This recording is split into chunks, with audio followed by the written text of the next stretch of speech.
right, welcome to Grimerica Goes Deep, Ancient Mysteries and Lost Civilizations. This is Chapter 6, Hyperborea. I have to pronounce that right because I usually pronounce it wrong. Is it Chapter 6? What if we put it in before the two-parter?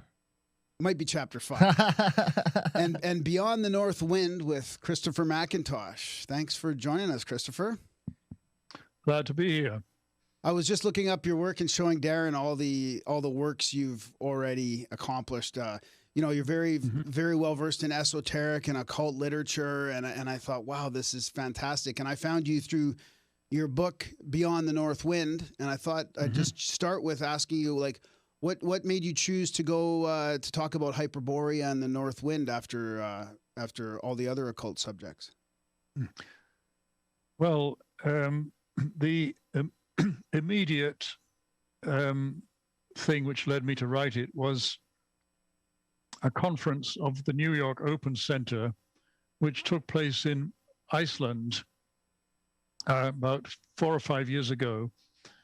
And it was on the mysteries of the North. And I gave a talk there on the Nordic mythology. And after the conference, on the bus back to Reykjavik, I was sitting beside my friend Scott Olson, who's a professor in Florida. And he said, well, why don't you turn that talk into a book? Which is what I did. But I was already fascinated by the whole Nordic mythology and all the mystique of the North. And looking back at my education, when I was going to school back in the 1950s and 60s, the version of history we were taught was basically that civilization spread from the south to the north, that it all started somewhere around the region that is now Iraq. And then it went via the Egyptians and the Greeks and the Romans and further north until all of Europe was civilized. So the early inhabitants of Northern Europe tended to be written off as primitive barbarians. And I remember virtually the only thing I remember being taught about the ancient Britons was that they used to dye their skins blue with a substance called woad. So I used to imagine these mysterious blue-skinned figures moving through the misty forests of ancient Britain and occasionally grunting to each other in some primitive language.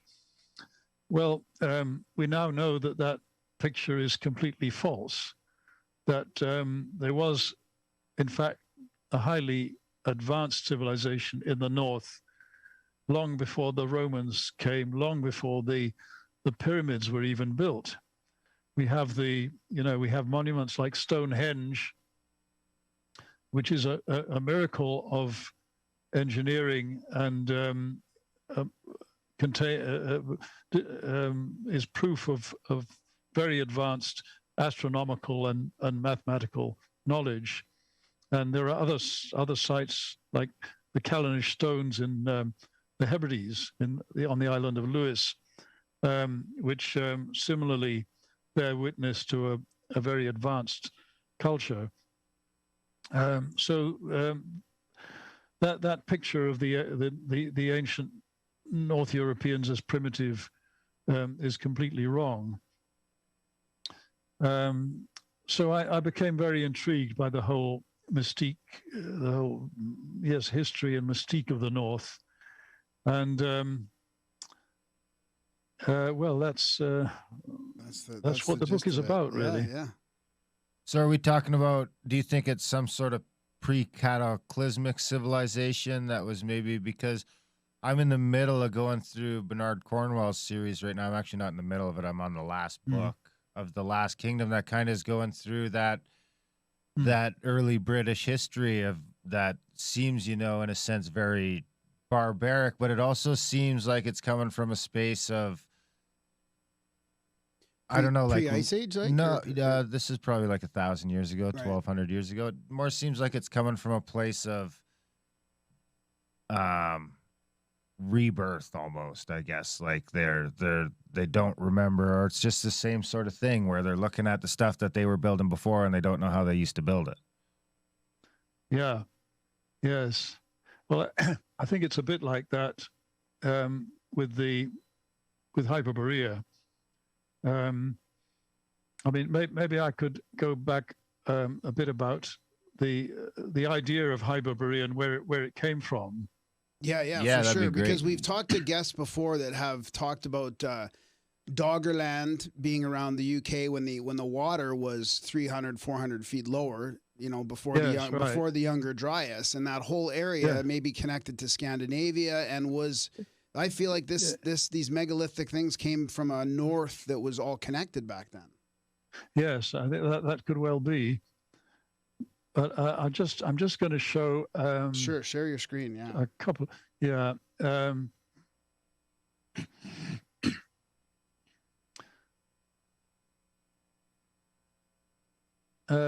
Can you see that?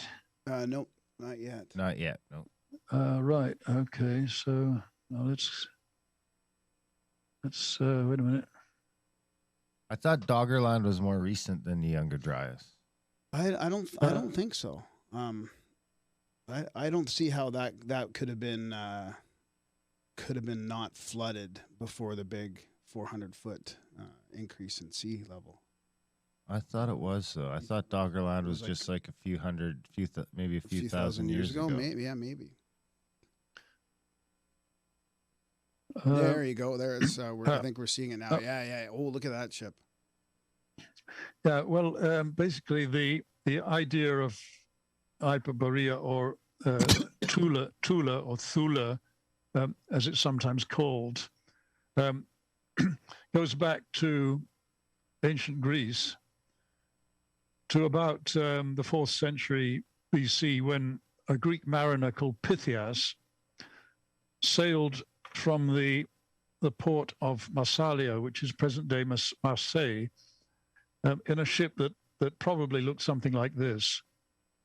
And he sailed out through the Pillars of Hercules, the Straits of Gibraltar, and out into the Atlantic and up into the far north. And he came to a land which he described as a land of fog and ice, which may have been Iceland. We don't know exactly where it was. It could possibly have been Iceland. But he called this land Tula, or Thula, or Ultima Thula, as the Romans called it. And this merged with the legend of Hyperborea. The name Hyperborea, it means literally beyond the north wind, Boreas being the god of the north wind. So this legend then captured people's imagination. And for example, the Greek historian Herodotus wrote about it, and the poet Pindar, and various other people, and it got passed down over the centuries, right up to the present day, and it always had an aura of mystery about it. So that's how the notion of Hyperborea got transmitted. So the question is whether there was a Hyperborea. Well, here we have a map of the northern hemisphere. Now, Hyperborea couldn't have been at the North Pole because there's no landmass under the North Pole, under the ice. Right. But there are various possibilities. One is that the Earth's crust has shifted. If you imagine the Earth's crust like the loose shell of an egg, which has shifted in relation to the mass in the middle. So it's possible that the continents have shifted, and so the North Pole was originally over a landmass and not over water.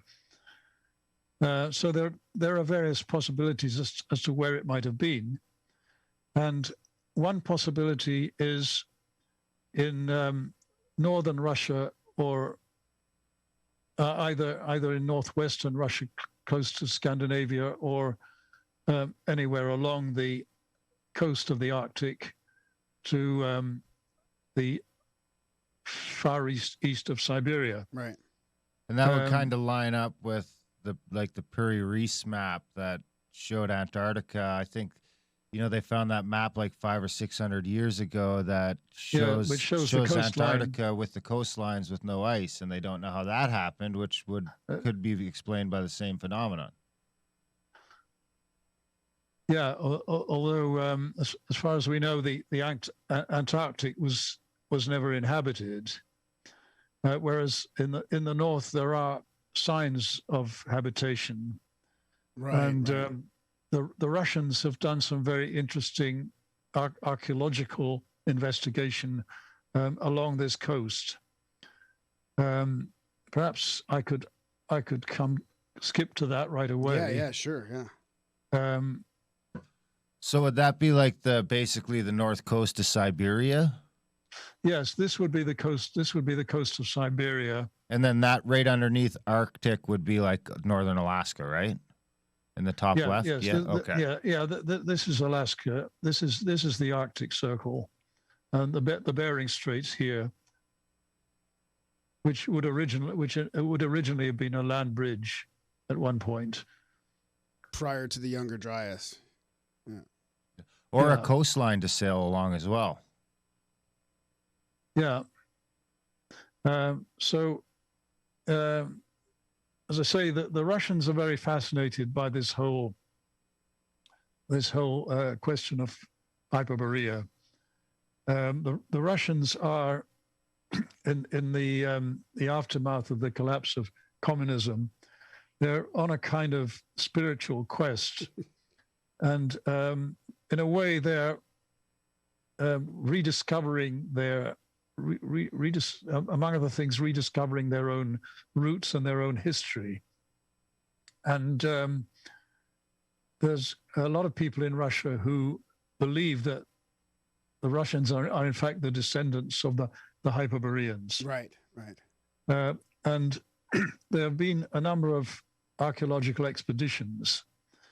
One back in the 1920s was led by this man that you see on the left, Alexander Bartchenko. And Alexander Bartchenko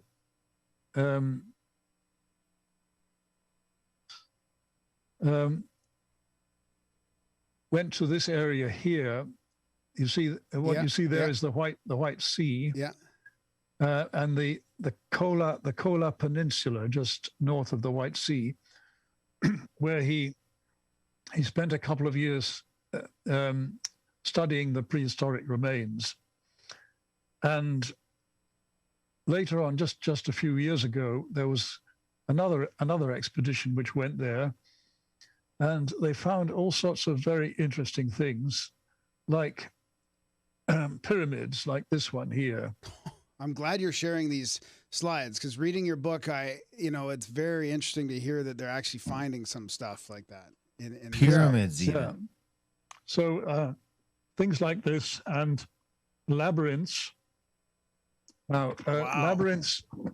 labyrinths are very interesting because you find labyrinths like this all over the Northern Hemisphere, and in fact, right down into the territories of the Native Americans.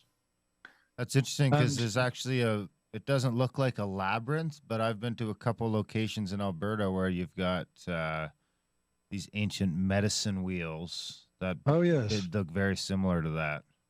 Yes. Well, this is very much like the traditional Cretan labyrinth. And this is very interesting because it's a pattern that gets repeated all over the Northern Hemisphere. Sorry to interrupt. What's the scale of that? Like, just say, what do you roughly know what that would be from left to right, outside to outside? I think you can. It's a bit hard to tell. You can walk in that path. I can basically walk in there. That would be to walk through that labyrinth. I think it would probably be about 5 paces from here to the middle, something like that. Yeah. So they also found on the on some islands in the White Sea, the Solovietsky Islands, they found things like this. What you see on the right here, like a giant throne, like a giant throne. A giant a throne carved out of a single piece of rock. So, this is another very remarkable thing. This was on the island of Champ in the Arctic Ocean, just off the coast of the Kola Peninsula. Now, this island is covered with these extraordinary spheres. These are perfect stone spheres, ranging in size from about the size of an eyeball up to spheres several meters in diameter. So the question is, how were they made? I mean, there is one theory that they're organic, that they somehow developed around an organic core. But I think if that were the case, I don't think they would be quite so smooth and symmetrical. So the question is, who made them? And why? And why, yes. I mean, it would take quite a sophisticated technology to make a sphere like that. Or it's got to be, yeah. And that's like the same argument we had when we were looking at some of the ancient Egypt stuff in episode 2. It's like, not only that, they're not doing that unless it's easy for them. You know what I mean? Someone's not spending their entire life. Their life mission is not to make a round rock. No, right. Yeah. And to me, it screams of personal. I think of it as like industrial. I think of those round things as being part of technology or machinery or something like that. Yeah, well, you'd think they would have had to have machinery and at least metal tools to produce something like this. And, we're told that metal was not, I mean, that metal didn't come into use until the Bronze Age, which was, about 2000 BC. Yeah. And then later on came the Iron Age. So whether in fact metal tools existed long before that is an interesting question. So while you're on the topic of these artifacts and some of the stuff they found, there was something in your book about the lake and the island where only the shamans can go. Oh yes, that's right. Well, interesting thing is that all the indigenous peoples around the Arctic Circle, from the Inuit in Greenland around to Alaska, and the various Mongol people of Siberia, the Yakut and the Buryat and so on, and the Sami people of northern Scandinavia, they all have shamanic cultures. Yeah. And as you say, Barchenko investigated the Sami, and there was one particular island in the Kola Peninsula where they had a burial ground which was sacred. It was covered with reindeer skulls. The reindeer being a sacred animal in that part of the world. And he came to the conclusion that the Sami were practicing a very ancient sun cult, and that, in fact, they were the original Hyperboreans. So I find that quite an interesting thought. So then does that lead to the belief that all of the native cultures are somehow descendant from that Hyperborean shamanic culture? Yeah, well, I think this is quite plausible that they are. I mean, all these cultures are there. There's quite a lot of evidence that they are linguistically related. Their languages have certain similarities, and also genetically they're related. So maybe what we're seeing in all these indigenous people of the Arctic region is in fact descendants of the original Hyperboreans. I wonder. It seems like it would be. What do you think? So, what is our? Do we have any idea what that timeline would be on the Hyperboreans? Well, there are various theories about that. It's some people would put it as far back as 40,000 years BC. There was an Indian writer called Tilak, Bal Gangadhar Tilak, writing in the early part of the 20th century, who he looked at the ancient Hindu scriptures, the Vedas, and he found references in the Vedas to a Nordic homeland. And he wrote a book called The Arctic Home in the Vedas, where he quotes, for example, references in the Vedas to a part of the world where the sun rose and set once in the year, which is the case at the North Pole, because you have basically 4 months of daylight and 4 months of darkness, with about 2 months of dawn and twilight at either end. So, and the Vedas also speak about a dawn of many days and so on. So the description in the Vedas seems to correspond exactly to the conditions in the Arctic. And he puts the date of the arrival of these people in the north at about 40,000 BC. Others have put it much later. The ice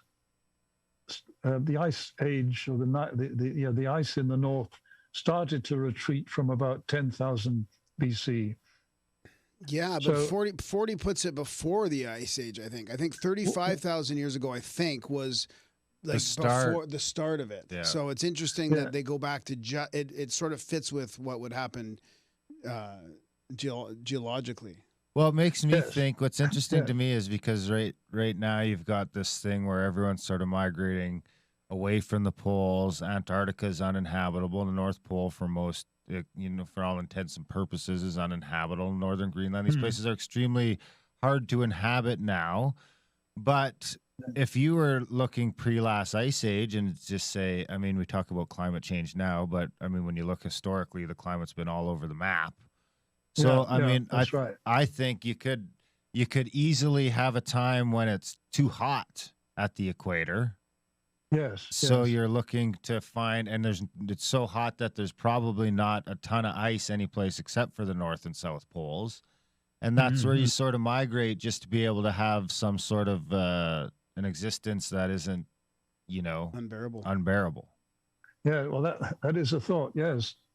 And there is a theory that the axis of the Earth has shifted, and that at one point it was vertical. So that would mean that you wouldn't have any seasons. You'd have basically the sun would remain, the path of the sun would remain at the equator. So this would mean that the temperate zone would extend much further north than it does now. Huh. So that's one theory. And we know that the land around the Arctic Circle, I mean, Siberia and northern Canada, was once much more temperate. We know this from the vegetation. Right. Yeah, I mean, there have been the fossilized remains of palm trees found on Spitsbergen here, which is only about 700 miles from the North Pole. And in Siberia, they found the corpses of mammoths, and when they opened their stomachs, they found they contained grasses which only grow in temperate zones. And that weren't digested yet. They weren't digested, yeah. And I this mean, and was this it in doesn't- episode 1? Was it on this show? Was it on this series in episode 1 where Randall showed us the picture of that mammoth? No, I don't. That think had so. There's this picture of this fossilized mammoth, and it's like pushed back and sitting up, and they were saying that when they found it, both of its femurs were like crushed, meaning that it seems like that thing got nailed by something and fossilized in that position. Right. Because yes. his theory is that a meteor or an asteroid came into the atmosphere and like pulled in all of the, basically the warm air just escaped, or like pulled down. It's like a superstorm. When you get a superstorm, it can start pulling air down from the upper stratosphere where it's colder and colder. Well, a comet can kind of sort of have the same effect. That was his explanation for how those mammoths were able to freeze with undigested food in their stomach. That I think is like a 3 or 4 hour process. Right. Yes, it must have been something very sudden. Yeah. Mm-hmm.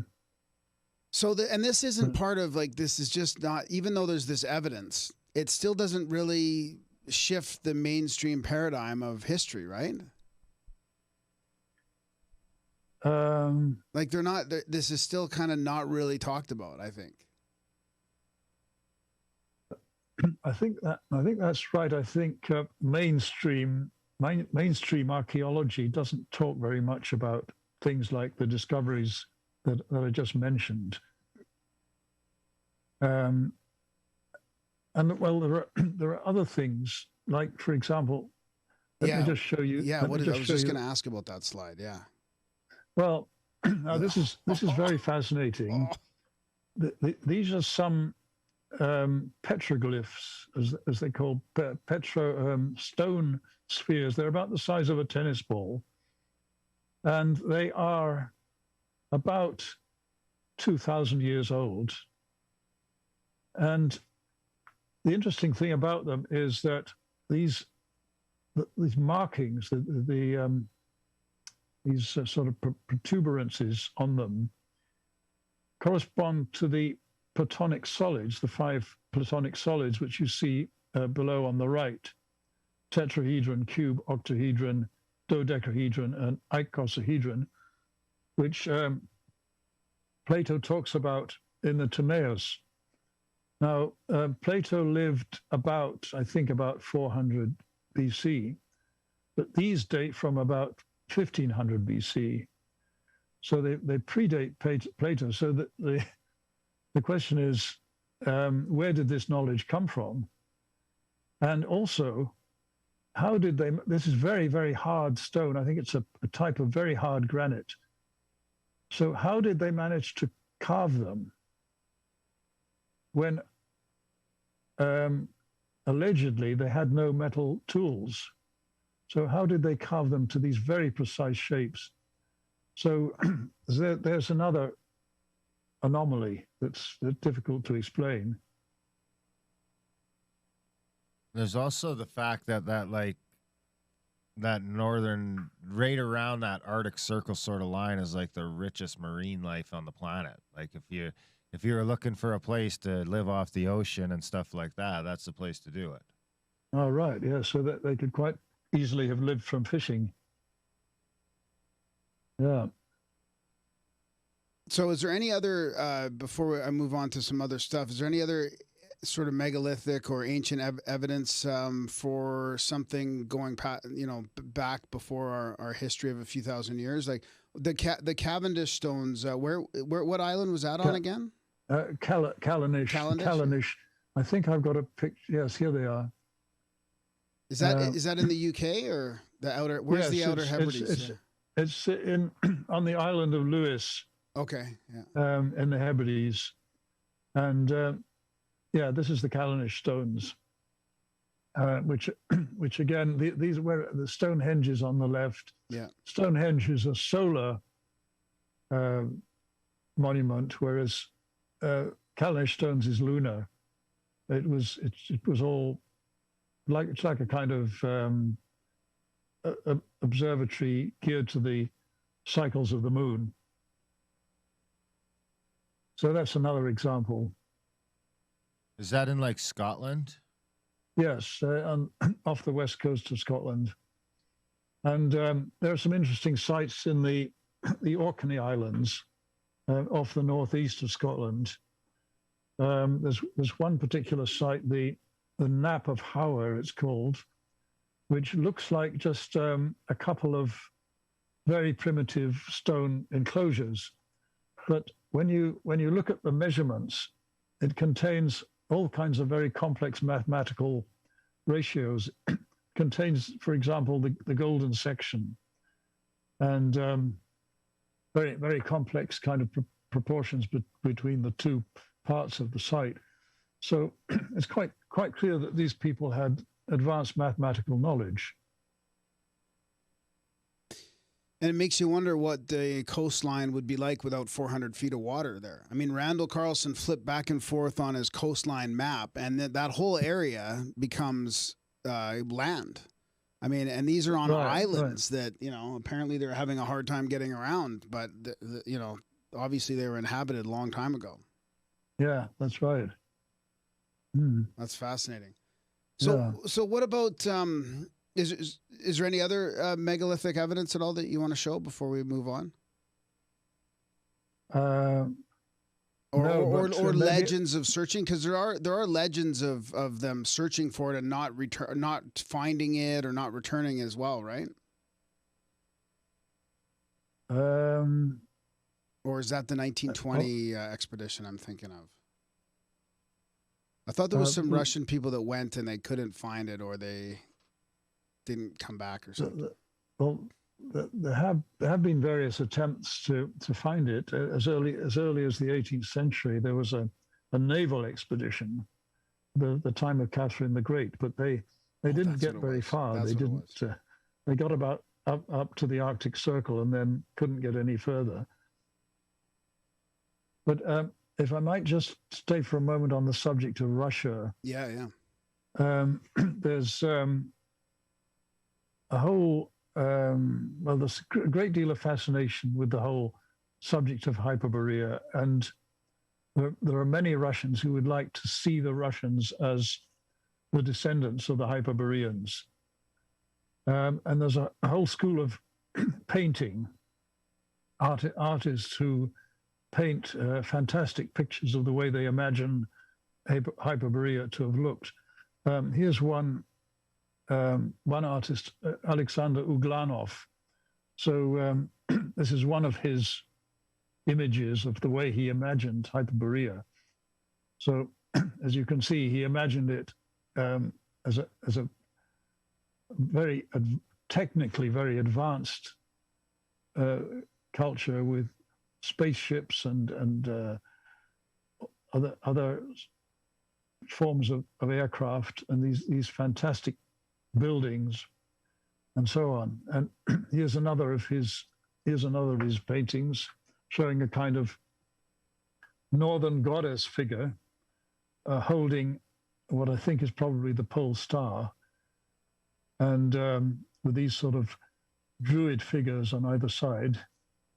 And here's another one of a Hyperborean coastline showing those spheres that I mentioned. Oh yeah, earlier. Right, Yeah. So there's a whole mystique of Hyperborea. And what do you think that middle section is there, that portal-like thing? Is that kind of like the gates of Valhalla or something? This is a kind of a goddess figure, I think, similar to this one. Yeah.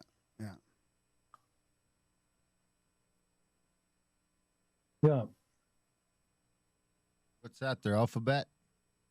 Yes. I think you wanted to talk about the runes. Yeah, I'd love to talk about the runes too, yeah. Well, the runes are very fascinating. The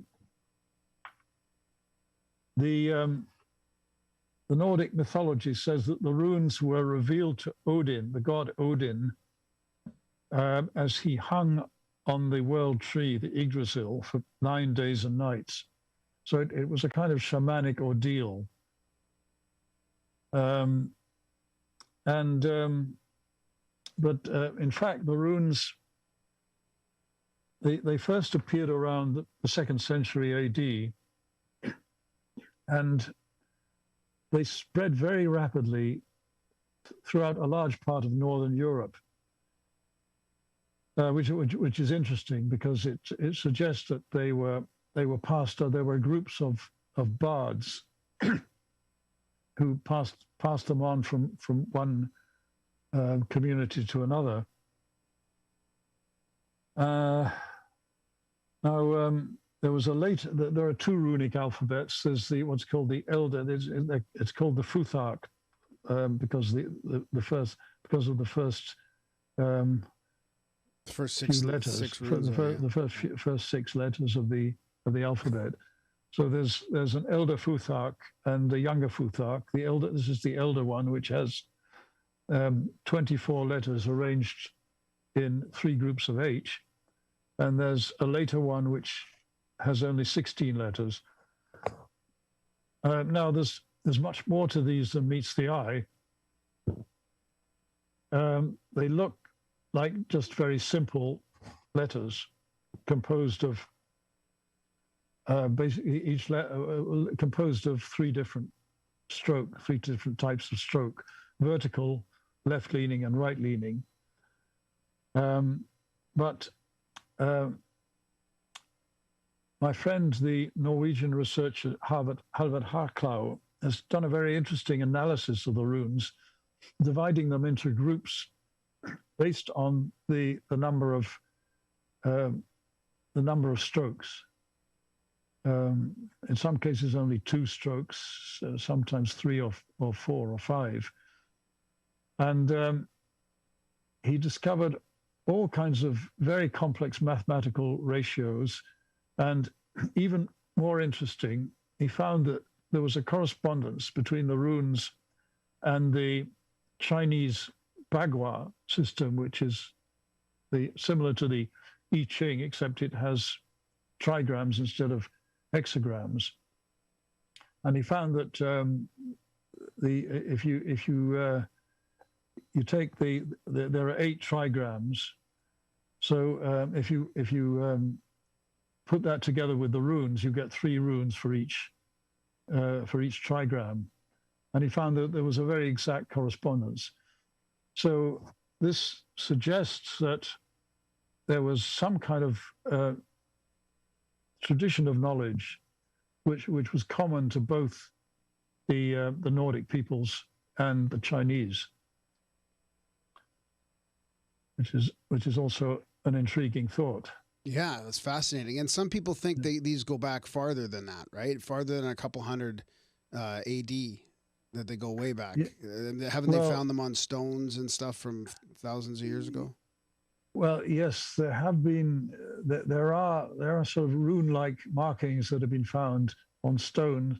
I'm not terribly convinced by that. I think I tend to think that they were invented on the base, partly on the basis of the Roman alphabet, partly on the basis of the Phoenician alphabet. But I think they were put together probably by a group of bards. Well, the bards and the priests, the bard and priest being more or less the same function at that time. So the reason I say that is that because they are such a complex and sophisticated system, and they appeared so suddenly, it suggests that they were devised, they were deliberately devised. And the fact that they spread so rapidly throughout Northern Europe also is also to me suggests that they were invented by these bards. How did the rune sticks fit into those? Pardon? The rune sticks, isn't that like a shamanic future telling sort of? The rune what? Sorry, sticks. Rune sticks. Oh yes, rune sticks or staves. Yes, they're sometimes called staves. How did they use? Didn't the shamans use those to like Divine, divine the divination. future or something like that? Yeah, yes, they used them. This is described by the Roman historian Tacitus in his book Germania. He describes how they used them for divination, but they were also used as a magical system. And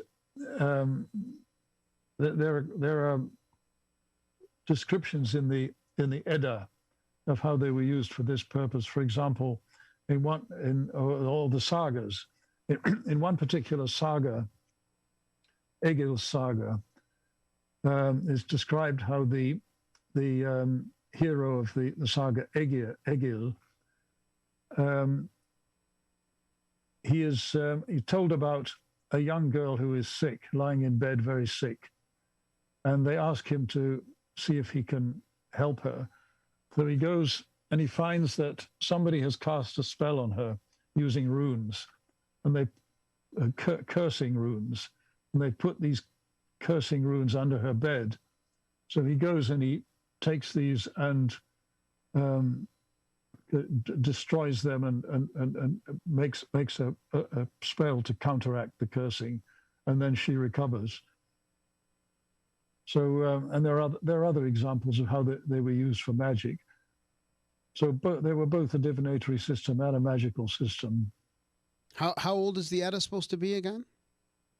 Well, the Edda, the poetic Edda was written down around 1200 AD, but it's based on a much earlier oral tradition.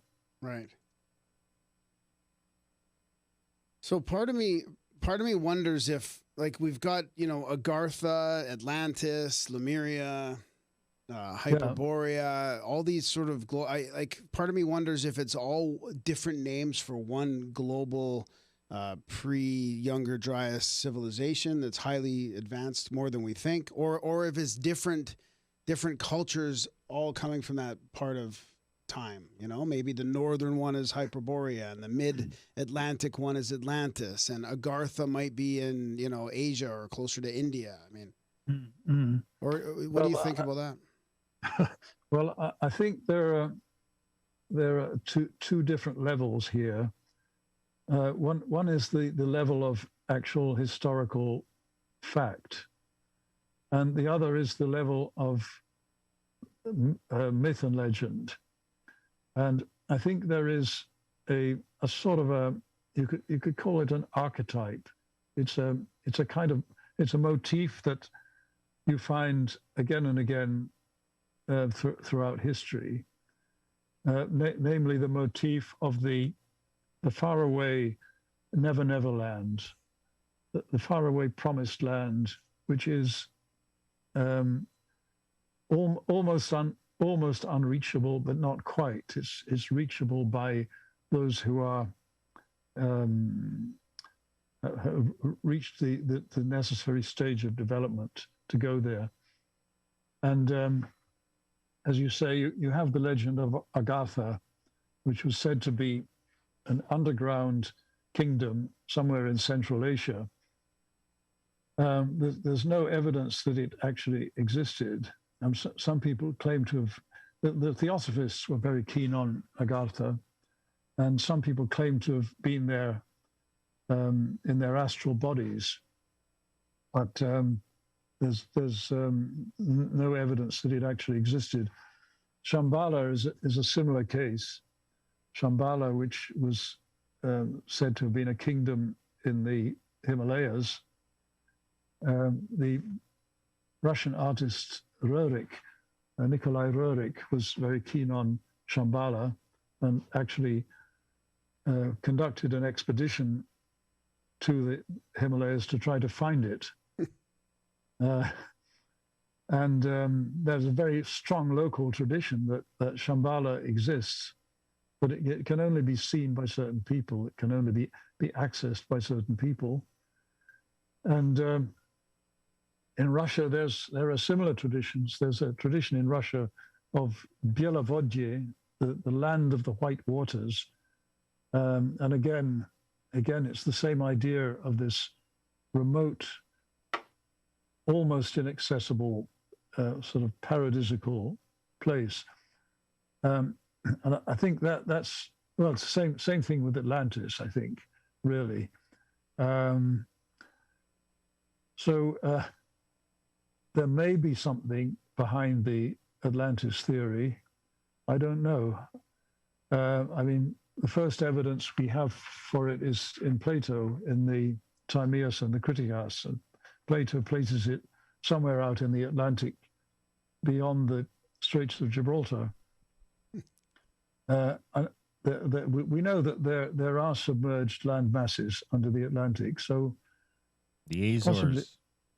Possibly Atlantis did exist. So what about the more of the, let's say, the more esoteric speculation of an egregore or a morphic resonance like Sheldrake talks about? I mean, if these advanced civilizations existed in the past, maybe we're connected through sort of our collective consciousness. Well, I think that's very true. Yeah, I think sometimes we may be dealing with something that's been a memory that's been inherited from way back. Maybe even in the genes. Yeah.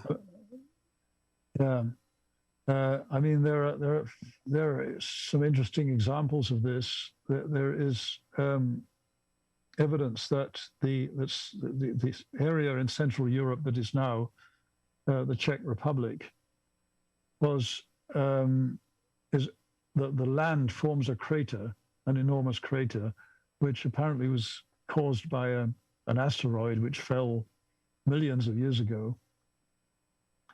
But there's still, the people in that area have inherited a memory of this event. Wow. I mean, it was long before human beings even existed. So how do they know that it happened? And the word crater, the word in Greek, the word for crater and the word for chalice is the same. So there is one theory that this crater became, in fact, the Holy Grail, the crater, the sacred chalice. And that's one way in which the memory of this event was preserved, and would partly explain why that part of the world has such a mystique attached to it. Anyway, that's just one example that I can think of. It could also be different epochs too, you know, like it could be Hyperborean was 40,000 years ago, and then the rock came in and wiped them out, and then it turned over to Atlantis, and then they got taken out, and, you know, here we are trying again. Because, I mean, if there's one thing that is apparent, it only takes us like 1,500 or a couple thousand years to whip some shit up. And it probably takes Mother Nature even less time to knock that shit down. Yeah. That's a good point. So what do you think about the interest of the occult and the Norse mythologies and magic and the legends of the Norse? I mean, it seems like everything is gaining popularity from an esoteric point of view, but especially the Norse. Yes. Well, it's actually been building up for quite some time. It was already there in the 19th century in the operas of Richard Wagner, the Ring cycle, which is based on the Edda. And then in the 20th century, you had, for example, the Marvel comics, which featured, as well as Batman and Superman and heroes of that sort, they featured Thor, and like Superman and Batman, Thor has an alter ego in ordinary life, who periodically turns into Thor. So I think there's a fascination with these heroic figures. Then I think there were things like Tolkien's Lord of the Rings, which is it's partly based on the, well, to a large extent based on the Edda and the Nordic traditions. I mean, for example, the name Gandalf, the wizard Gandalf, is the name of one of the dwarfs who's mentioned in the Edda.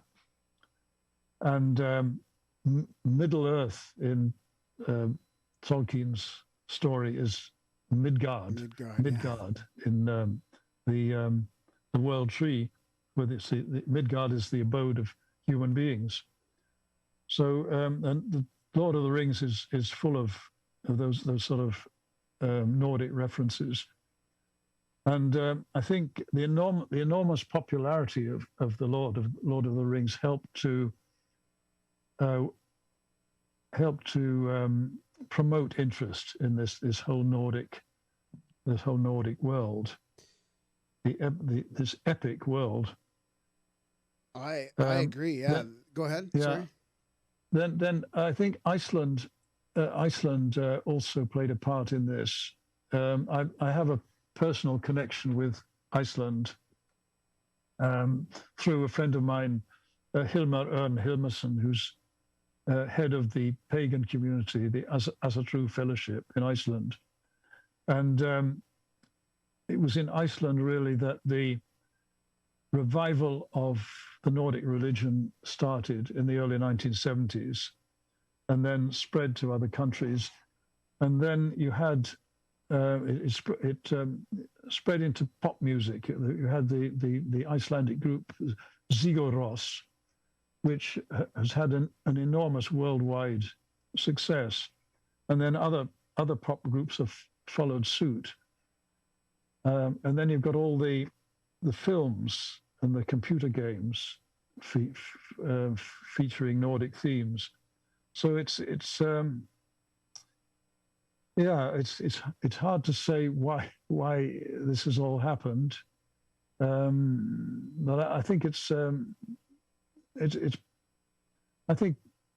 partly the appeal of the heroic and the epic. The hero's journey kind of thing. Hero's journey, yes. I think that I always thought the Lord of the Rings was more generic fantasy. I didn't realize how tied it was to the Edda and the Norse stuff. But I feel like it's resonating with people because we talk about, like, let's say the hobbits in Florensis, the Homo florensis, which is really like there's evidence of basically halflings or hobbits. There's evidence of giants that people talk about. I mean, the themes that run through the Lord of the Rings is resonating with people because if you go far enough back, it seems like there was magic and giants and hobbits, and I think it's people are maybe they have this memory or morphic resonance of a time that was very similar. Yes, I think that could well be. Yeah. Even dragons and dinosaurs. I mean, like if people were, what were they thinking when they found, like, you know, dinosaur bones back then? I mean, you know. Yeah. Well, is there anything else? I mean, we're coming up on an hour here now. Christopher, is there anything else you'd like to touch on before we run out of time? Well, do you have any more questions? Just, I guess just that it's talked about in esoteric writing as well. Like Blavatsky talks about Hyperborea, and yes, it's a little bit more than just Russia and Norse kind of things. I mean, there is people talking about it in other circles as well, right? Yeah, and Blavatsky combined it with a whole system about a series of different civilizations. I think she talks about 5 different successive civilizations, and the Hyperborean civilization was one of them.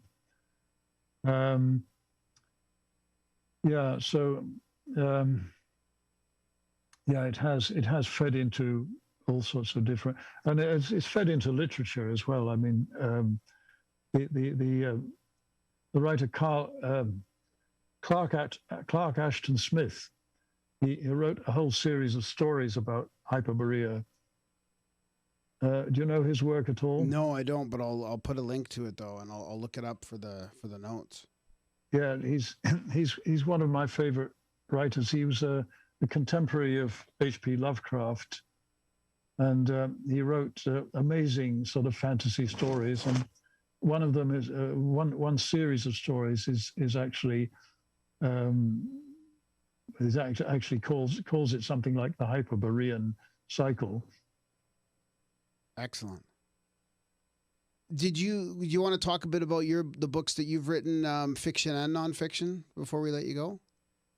Oh, okay. Well, I started off being fascinated by the esoteric traditions. My first book was a book on astrology called The Astrologers and Their Creed. And through writing that, I came into contact with the whole wider field of the esoteric traditions. And I became very interested in the Rosicrucian tradition. So I then wrote a book on the Rosicrucians. Oh, and in between, I wrote one about the French magician Eliphas Lévy. My fictional work, I've written a whole series of short stories which are sort of about the interface between myth and reality, magic and reality, which is really the area that fascinates me, the myth and reality, myth and history, the way myth is always turning into history and to some extent driving history, and history turns into myth. So this is sort of what most of my writing has been about.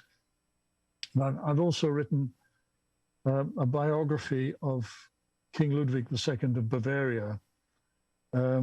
That's not particularly esoteric, but again, it's sort of in this. He was another figure who sort of had one foot in the world of myth and another in the real world. Wow, that's fascinating. I mean, that fiction work really gives you creative license to explore the topics without worrying about historical fact. Yeah. Yes. Right. And so when was King Ludwig? What year was he? Well, he lived in the 19th century. He died in about 1875, I think, 1875 or 6. And he built that famous castle, Neuschwanstein, which is based on which the Disney castle in Florida is based. You know that castle with all the little turrets on it. Yeah, I think I've seen that. Yeah. So he was a very interesting figure, and he also patronized the composer Richard Wagner, and it was largely thanks to him that Wagner was able to become famous. Write his works, write the Ring Cycle. Yeah. So then I've written also a spy thriller. Again, that's not particularly esoteric. It's called The Lebensborn Spy. And it's set in the 1960s at the time of the Cold War, partly in East Germany and East and West Germany, and partly in Denmark. And there are just a few little references in that to the Nordic mythology, which only certain people will recognize. But apart from that, it's basically just a sort of straight espionage thriller, the Lebensborn Spy. And I've also written a book on gardens, because I'm very interested in gardens and gardening, and the tradition of gardens with a symbolic message, which is what my book is about. It's called Gardens of the Gods. And yes, then of course Beyond the North Wind, and that's about it. Wow, that's fantastic. Yeah, we'll point people to those works as well. I mean, it's a fascinating subject. The myth versus reality thing is fascinating to me, because we still we're still in this paradigm of materialism, but we know there's something more. You know, we're connected through our consciousness, and there's something to this magic and this mythology. So it's just truly a fascinating subject. Yeah, absolutely. Awesome. Well, huge thanks, Christopher. It's been a fantastic chat. I'm interested to dig into some of this, more of this Hyperborea stuff. It kind of gets forgotten about or left to the side when everyone starts talking about the ancient civilizations. Yeah. Well, it's been a great pleasure to talk to you. Yeah, thank you for your time, and we'll talk to you soon. Absolutely. Bye for now. Bye-bye.